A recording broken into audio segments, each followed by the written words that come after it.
They say nothing ever happens in Hollow Creek, Pennsylvania. The town was the kind of place you drove through, not to a gas station, a single diner, a church with a bell tower that hadn't rung in decades, and miles upon miles of forest pressing in on every side. For 17-year-old Lena Marshall, Hollow Creek was a cage.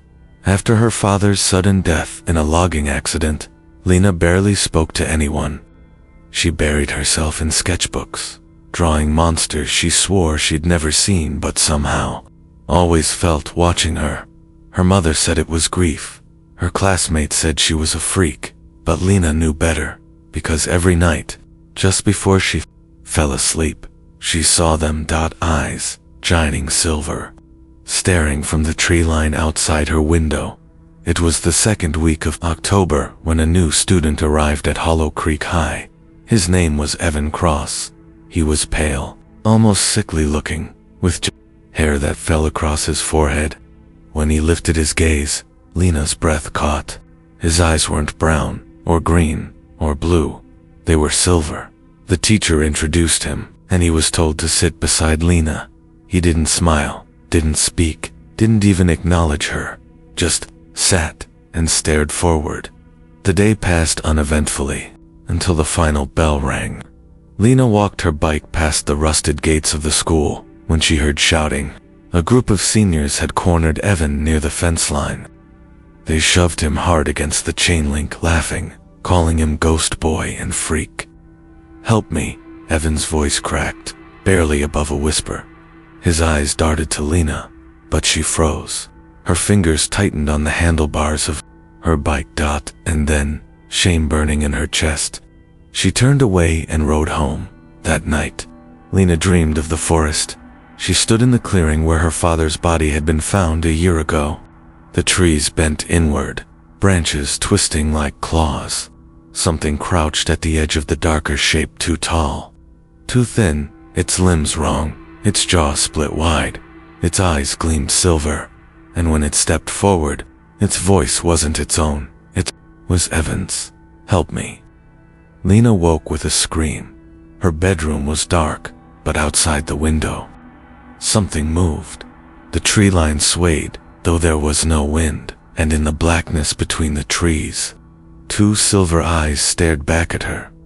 The next day, she told herself it was just a dream. But the bruises on Evan's neck at school said otherwise. When she tried to ask him about it, he only whispered, "You shouldn't follow me. Not tonight." That evening, unable to stop herself, Lena did exactly the opposite. She trailed Evan past the old churchyard, past the shuttered sawmill, to where the asphalt crumbled into dirt and the woods pressed close. And that was when she heard it.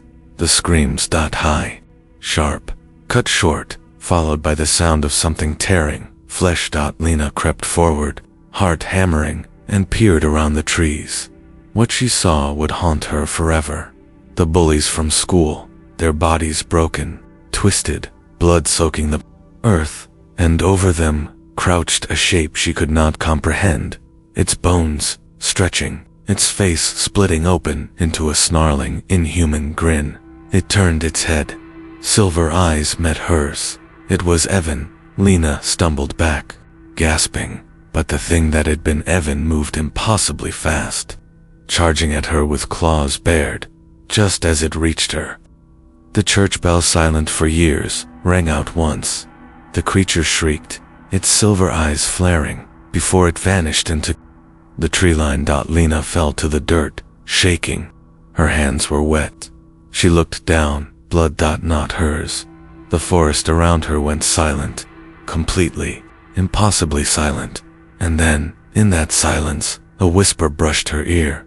"You shouldn't have followed." Lena barely slept after that night. Every time she closed her eyes, she saw blood on her hands. Evan's twisted form crouched over the mangled bodies of those boys, and the flash of silver eyes in the dark. But the sound that haunted her most wasn't the screams of the dying. It was the church bell, one lonely toll, sharp and hollow, breaking years of silence. The tower hadn't rung in over a decade, not since the pastor had been found dead on the front steps of the church. So who rang it now?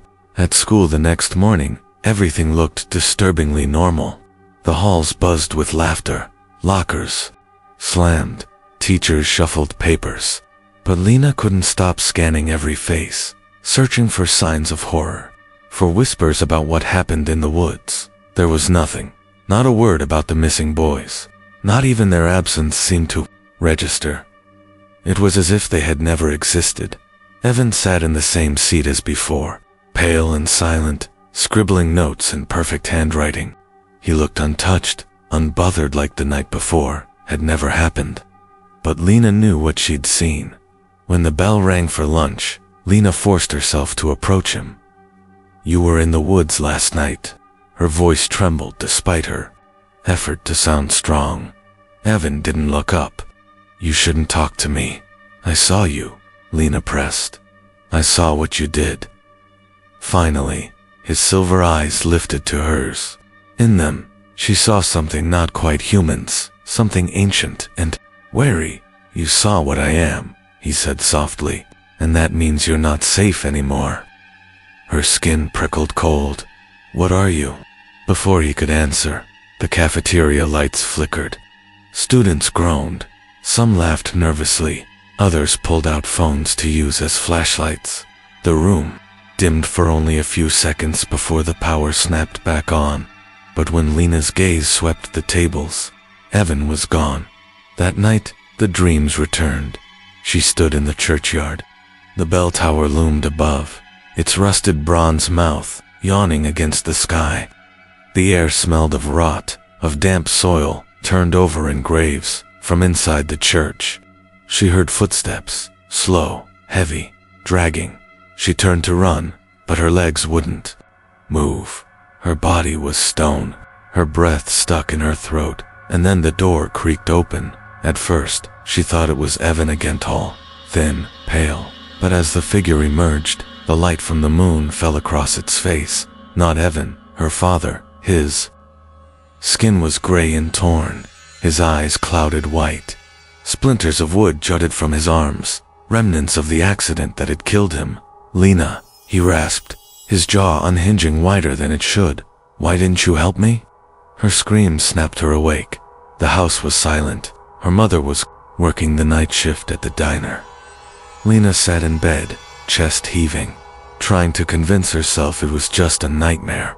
And then she heard it, a scratching sound at her window. Slow, deliberate. She turned. A shadow loomed beyond the glass, and in the darkness 2 silver eyes glowed back at her. She scrambled from her bed, grabbing the lamp from her nightstand, as if it were a weapon. "Stay away," she hissed. The scratching stopped. For a heartbeat, the night was silent. Then a voice, low, calm, and chilling, spoke through the glass. "You shouldn't have followed me." The window rattled, as if struck by invisible claws. The lamp slipped from Lena's trembling hands and shattered against the floor. And then, just as suddenly as it began, the presence was gone. The night outside was empty, the trees still, no silver eyes. But when Lena looked back at the window, her blood froze. On the glass, etched deep into the pane by something sharp, were 3 words: "See you soon." The next morning, Lena avoided the mirror. She didn't want to see the reflection of her own face staring back at her with dark circles beneath her eyes, or the faint scratches across her arms she couldn't explain. She didn't want to see the girl who had been marked, because that's how it felt. Marked at school, whispers followed her down the hallway. She was used to gossip, but this was different.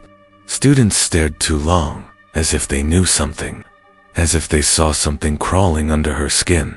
And yet, when she looked them in the eye, they snapped their gazes away, pretending she didn't exist. The strangest part, no one mentioned the missing seniors, the boys who had taunted Evan, the ones she saw ripped apart in the woods. Their lockers were empty, their seats unfilled, but not a single teacher or student spoke their names. It was as if they had been erased. At lunch, Lena found Evan sitting alone at the far corner of the cafeteria, untouched tray in front of him. His posture was stiff, as though every muscle in his body was braced for attack. Against her better judgment, Lena sat down. He didn't look up. "You shouldn't be here. You came to my window last night," she whispered. That made him freeze. Slowly, he lifted his eyes. Silver, unnatural. "I told you not to follow me." "What are you?"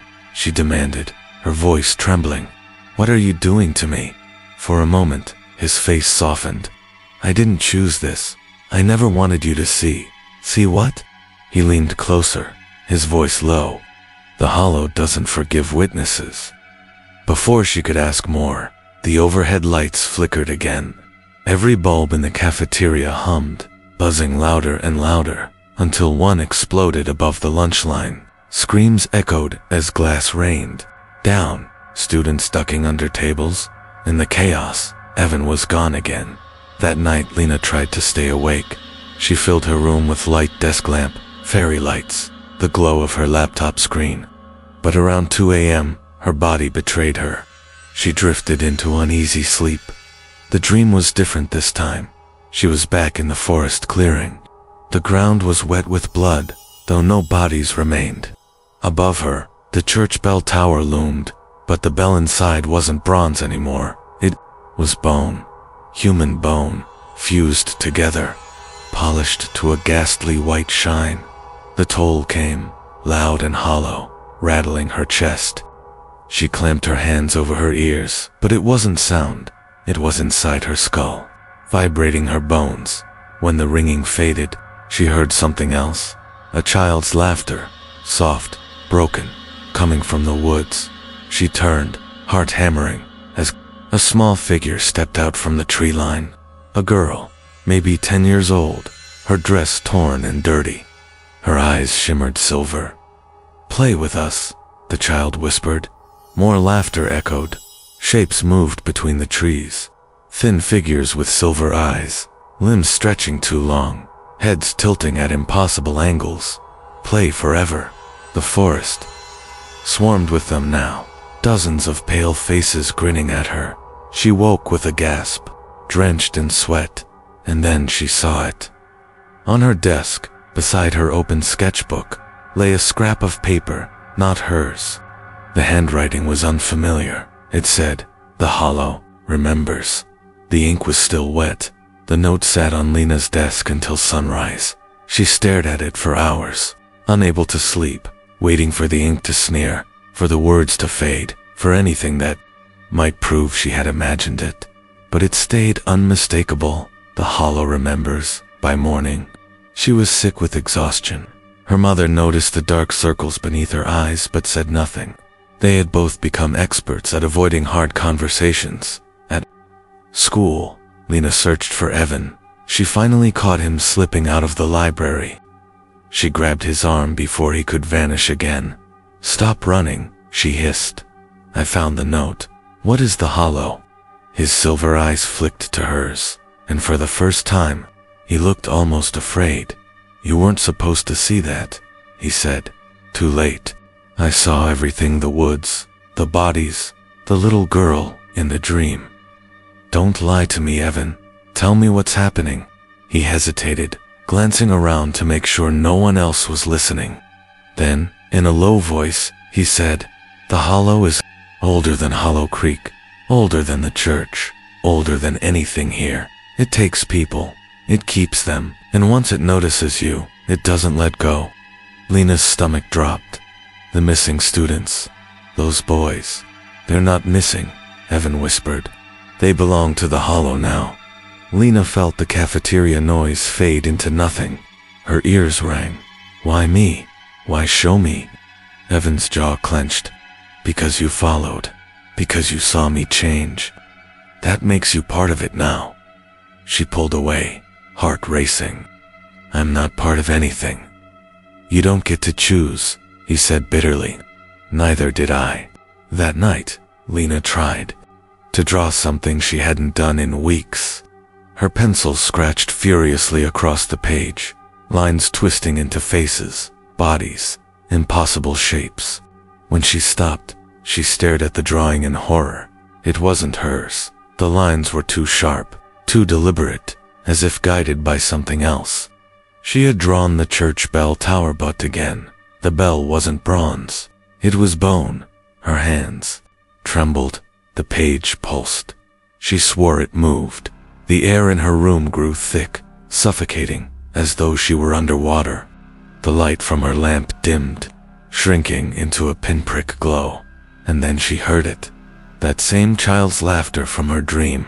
"Play with us." Her sketchbook slammed shut on its own. The lamp burst, plunging the room into darkness. Lena scrambled for her phone flashlight, but before she could turn it on, the window creaked. Something was outside. She forced herself to look. Pressed against the glass was a face, rotted, twisted, smiling wide. The face of one of the missing boys. His skin was torn, his throat mangled where she'd seen claws rip it open. Yet his silver eyes gleamed with cruel joy. "Come play, Lena," he croaked, blood dribbling down his chin. Her scream tore through the night. The window shattered inward, glass sprang across the floor. As pale hands reached for her, she stumbled back against the wall, covering her face, bracing for the claw's hand. Then they stopped. The hands hung inches from her skin, trembling, as if something invisible held them back. From outside, another voice cut through the dark, strong, commanding, "Leave her." The hands withdrew instantly. The shattered window was empty once more. Lena turned. Evan stood in the doorway of her bedroom, his silver eyes glowing in the dark. "You're not safe here anymore," he said. His voice was heavy, almost sorrowful. "You need to come with me." Lena could hardly breathe. Her room was littered with broken glass. Her sketchbook lay face down on the floor, and Evan stood in her doorway like a shadow that didn't belong. His silver eyes caught what little moonlight filtered through the window, glowing faintly, almost alive. "You shouldn't be here," Lena whispered. How did you get inside?" "You left the back door unlocked," he said, voice steady, though his hands trembled. "I didn't have a choice. They were already here." "The boy at the window," she choked on her own words. "He's dead. I saw him die." Evan shook his head. "Not dead. Not alive either. The hollow keeps what it takes. It bends them, breaks them, turns them into its playthings." Lena pressed herself against the wall, staring at him. "Why me? Why won't it leave me alone?" "Because it feeds on those who see, and you saw too much." He stepped forward, lowering his voice. "If you want to survive, you have to come with me." Her instincts screamed not to trust him, but the memory of those pale hands reaching through her window burned in her mind. "Where?" she asked. Evan hesitated. "Somewhere the hollow can't follow. At least, not easily." They slipped through the streets after midnight. The town was silent, houses dark, the air heavy with mist. Every creak of Lena's bike chain, every rustle in the trees, made her flinch. Evan led her not toward safety, but deeper into the woods. "Are you insane?" Lena hissed. "This is where I saw them. This is where it started." Evan didn't answer. His face was grim, his eyes alert, scanning every shadow. Finally, they reached the old church. The building sagged against the earth.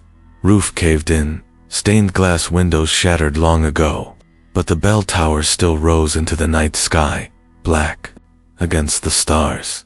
"This place is worse," Lena said, her voice trembling. "The dreams, they always start here." "That's because the hollow is strongest here," Evan replied. "But it's also where it can be fought." Before she could argue, he pushed open the rotting doors. The smell of damp wood and mold washed over her. Inside, pews lay broken, covered in moss and dust. Rats scattered across the floor, and yet, the air hummed thick, electric, alive. Evan led her to the altar.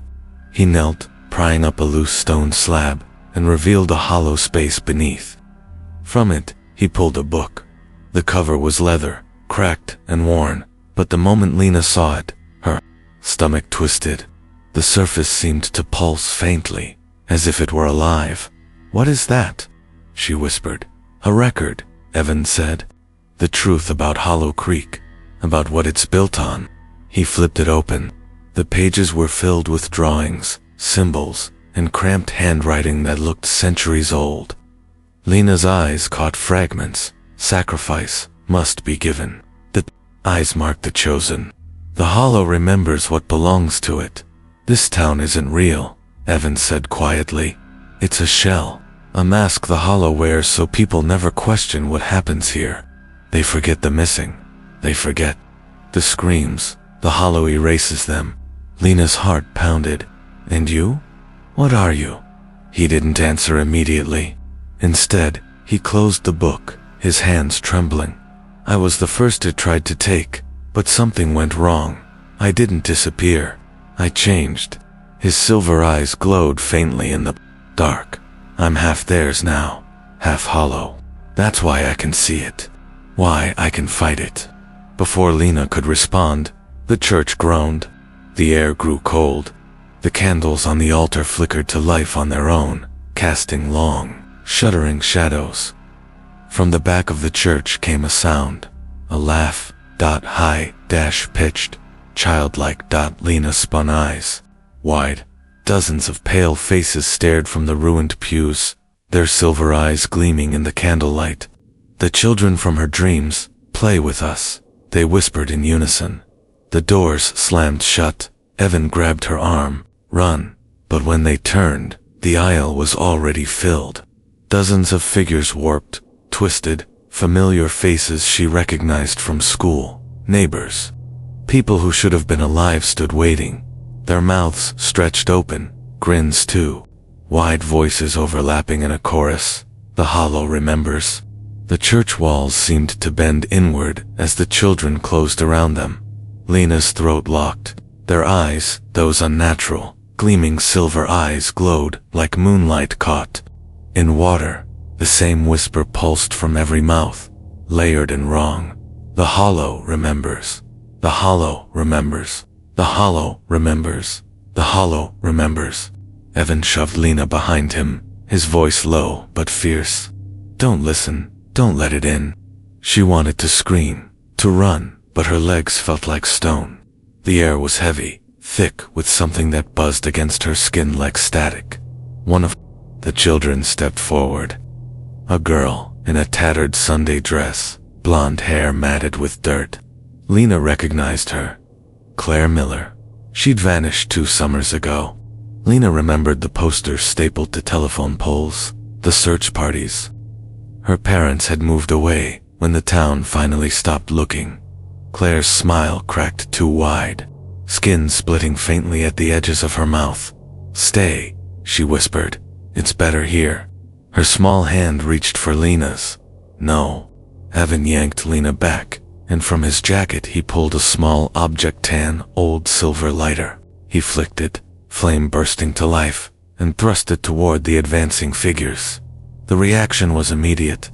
The children shrieked, their voices turning inhuman, too deep and too high at once. Their forms wavered, outlines rippling as though made of smoke and flesh all at once. The flame dimmed, sputtering in the damp air. Evan Lena's voice broke. He grit his teeth. It won't last long. Move. They sprinted down the aisle, dodging grasping hands that stretched impossibly. Long, fingers bending at unnatural angles. A boy's face peeled back to reveal hollow darkness, and from it spilled a noise that rattled Lena's bones. She nearly stumbled, but Evan caught her wrist, dragging her toward the altar. Behind them, the pews splintered. Dozens of small bodies crawled over the wood, too fast, their silver eyes burning brighter. Evan shoved the book into Lena's arms. Don't drop it, no matter what. What is it? She cried. It's the only thing keeping you real. The flames of his lighter sputtered again. A pale figure darted forward, snatching his arm. Skin blistered instantly at its touch. Evan screamed, driving the flame into its face. The child shrieked, melting into smoke. But 3 more surged in its place.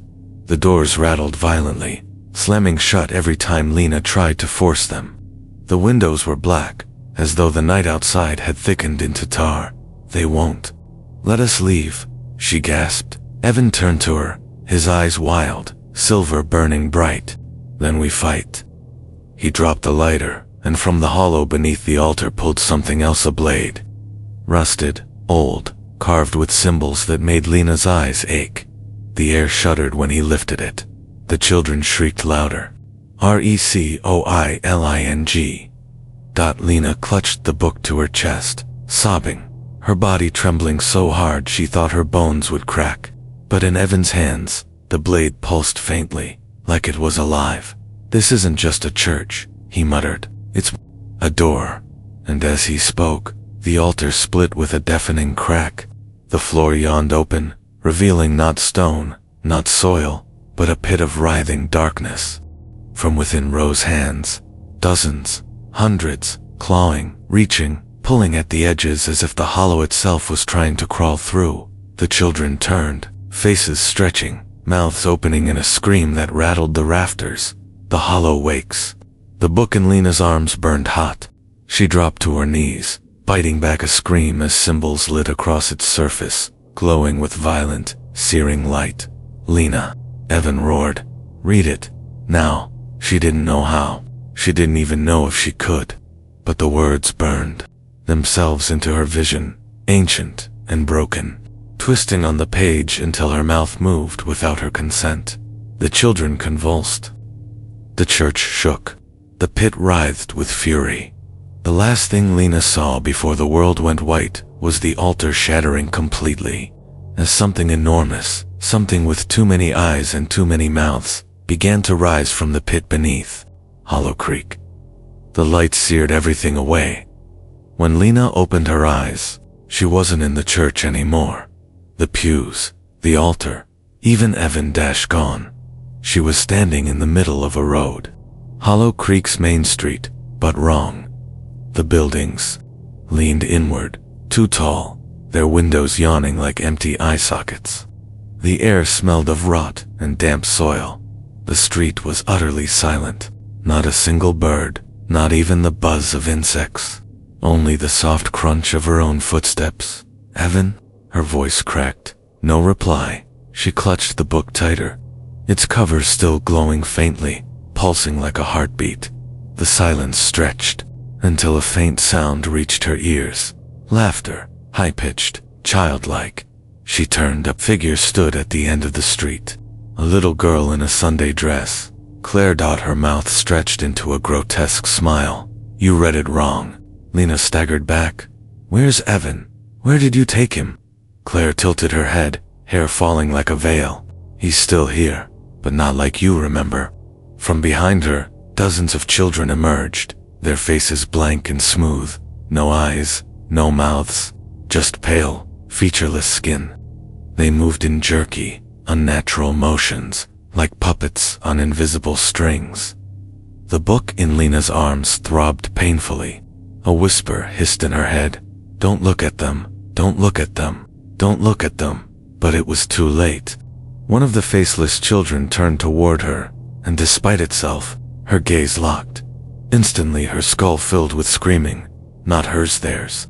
Hundreds of voices clawing, begging, weeping, howling in endless pain. Her knees buckled, bile rising in her throat. She ripped her eyes away, gasping, and suddenly, Evan was there, standing in the middle of the road, head lowered. Evan. Relief surged through her. She ran to him, reaching out. He raised his head. His eyes glowed silver. "Too late," he whispered.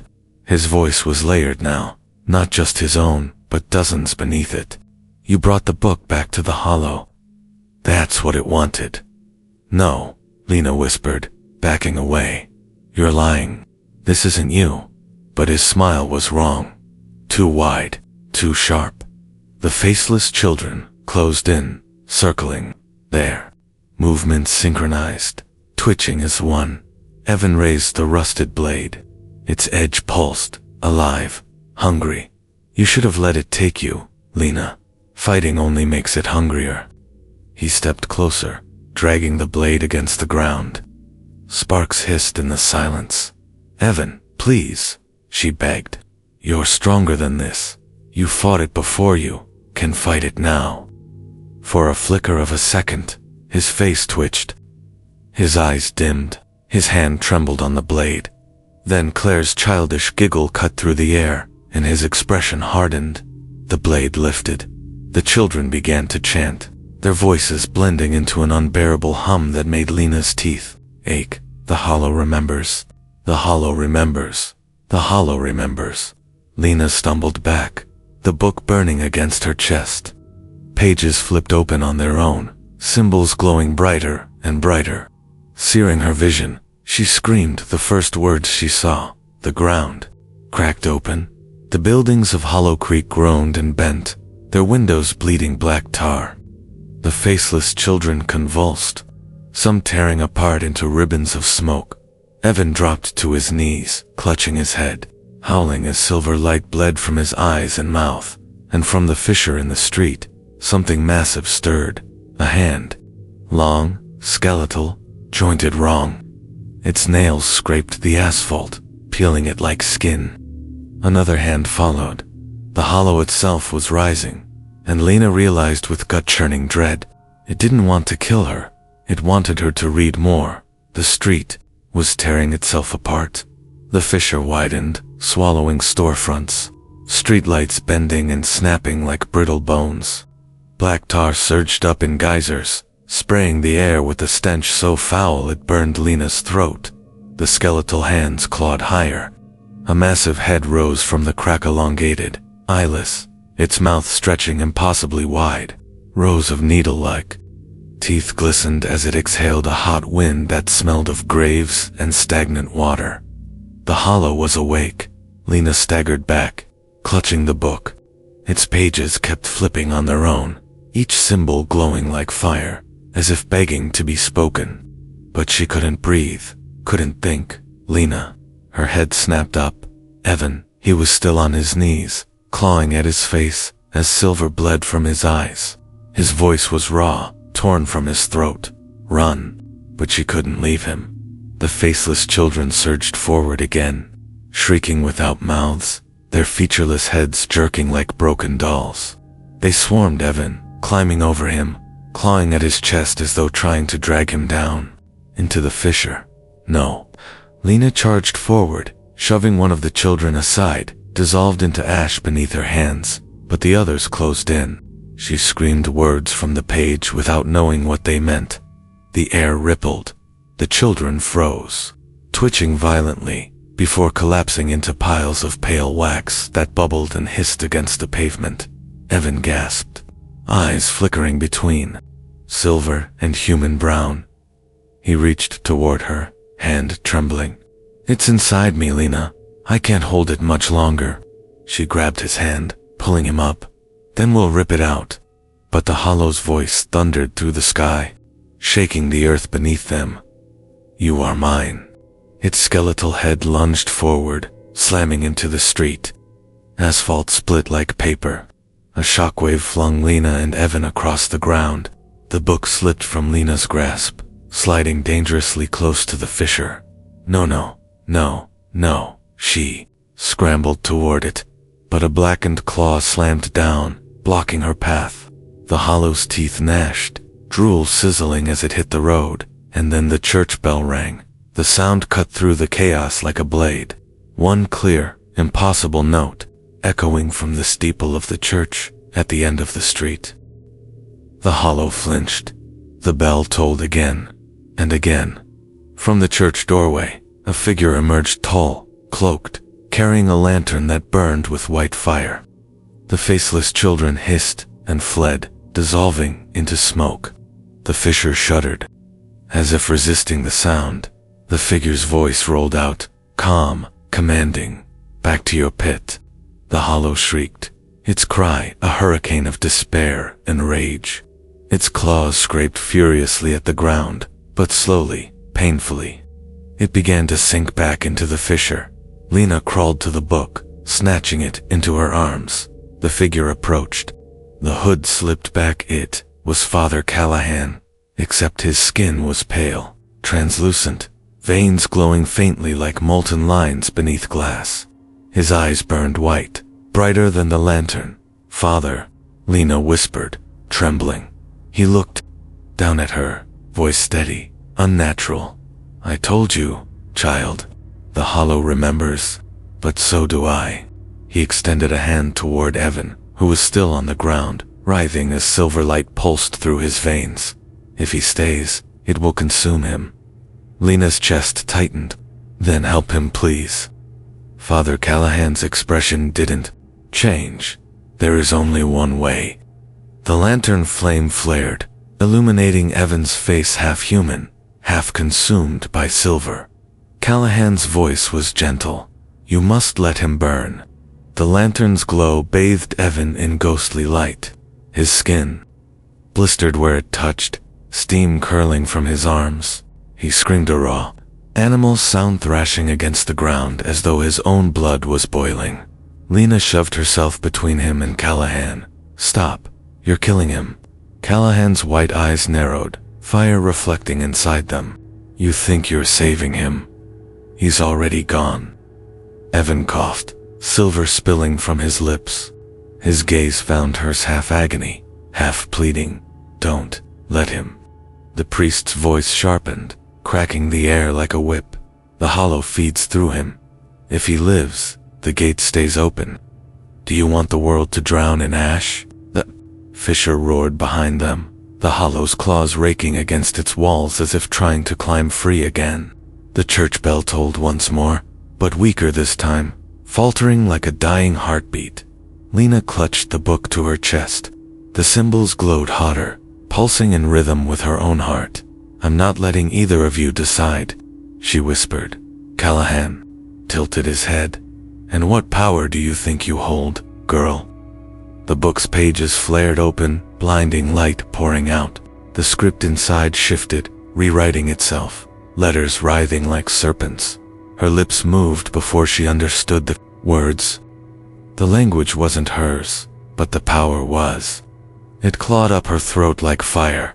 I call you by your true name, the Earth, Convulsed. The fissure bucked violently, the hollow shrieking so loud, Lena's eardrums nearly burst. Evan arched backward, his body convulsing as silver burned out of him in streams. His scream overlapped with the hollows, one voice layered atop the other. No. Callahan lunged forward, but the lantern flame sputtered. He staggered, clutching at his chest as cracks appeared along his skin, glowing brighter than before. You fool, he gasped, his voice warping, splitting into two. You don't know what you've unleashed. His face rippled. One moment Callahan, the next something older, hungrier. Lena's vision blurred, but she held on to the words, screaming them into the collapsing night. The light from the book exploded outward, searing through the hollows. Claws, burning the black tar into ash. The fissure sealed in an instant, like a wound-closing dot. Silence. Lena fell to her knees, chest heaving. The book in her arms was nothing more than ash, slipping between her fingers. Evan lay motionless beside her. His face was peaceful now, eyes closed, skin pale but human again. Her throat tightened. Evan, please. His hand twitched. Slowly, painfully, he turned his head toward her. His eyes opened. They weren't silver. They weren't brown. They were white. The same white fire that had burned inside Callahan before she could react. Callahan's cracked voice rasped behind her. It needed a vessel. She whipped around. The priest was gone. Only the lantern remained, flickering on the ground, flame guttering. She turned back to Evan, except it wasn't Evan anymore. His lips curled into a smile too wide, his voice echoing two tones at once. Thank you, Lena. The church bell rang one final time, and shattered. Glass rained down. The town drowned in silence. Lena realized too late she hadn't closed the gate. She had moved it, and it was inside. Evan now. The town was too quiet. Lena staggered into the street, clutching her arm, her clothes torn and blackened with soot. Behind her, the church burned a skeletal shadow, spitting sparks into the night sky. The bell tower lay in ruins, twisted metal jutting from the rubble like ribs. But the silence was worse than the fire. No voices, no cries, not even the hum of Power lines. Just stillness. Evan or what wore Evan followed her. His footsteps didn't crunch on the gravel. They didn't sound like footsteps at all. They whispered, as though the ground itself bent to carry him.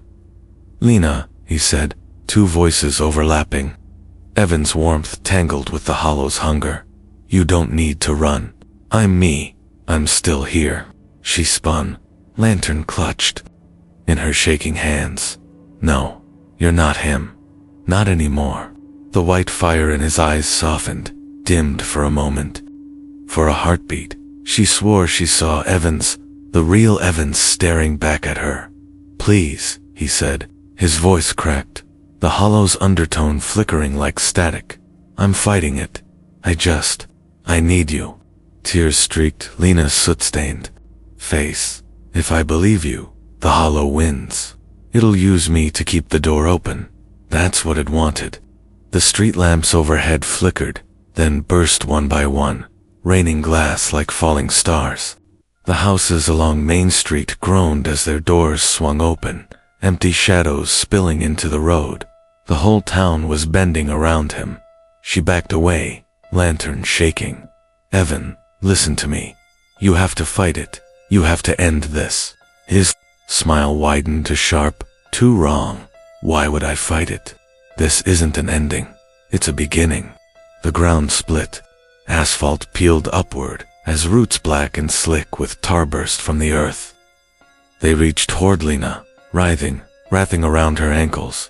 She screamed, hacking at them with her free hand, the lantern flame sputtering. Evan knelt before her, cupping her chin with fingers that burned cold. "I dreamed of you seeing me, all of me. And now you finally do." His face hovered inches from hers. His breath was ashdot. She raised the lantern, pressing the flame close to her chest. Her voice was raw, broken. "If you're still in there, even a piece of you, Evan, forgive me." Before he could react, she smashed the lantern against his chest. Flame erupted. The tar roots shrieked, recoiling into the ground. Evan's body convulsed, white fire bursting from his eyes, mouth, and chest. He screamed, but the sound wasn't just pain, it was fury. The hollow howled through him, clawing to stay alive. Lena threw herself back as the fire consumed him, burning through the street, the houses, the sky itself. For a moment, the entire town glowed like the sun, and then silence. When the smoke cleared, Lena lay in the middle of an empty road. The town was gone. No buildings, no fire, just flat, blackened earth, stretching to the horizon. She was alone. She rose on trembling legs, looking around, throat tight. "Evan." The wind stirred. A voice whispered behind her. "Not Evans. Not human. You carried the flame. Now you carried the door." Her hand burned. She looked down. The lantern's shattered glass had melted into her skin, glowing faintly. The light pulsed with her heartbeat. Her scream echoed across the void. Epilogue weeks later. Search teams combed the region. The town of Millfield, Ohio, was gone, replaced by a barren scar in the earth. No survivors. No bodies. No explanation, only one thing was left behind. A journal, its final entry written in frantic, uneven ink. "If anyone finds this, don't look for us. Don't try to understand. The hollow always needs a vessel. This time, it's me." No signature, only a single smear of ash across the page.